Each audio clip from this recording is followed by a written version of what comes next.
चिंता बहुत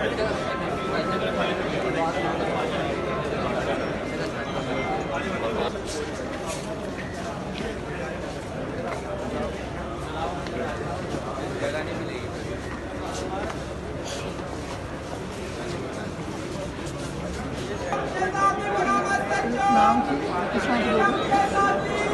इकताली नंबर से चल मैं बना ली है वकील होता ही नहीं मुझे बना ली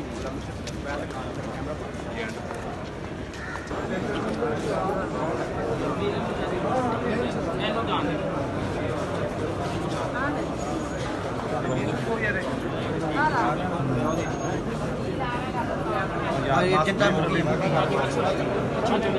बहुत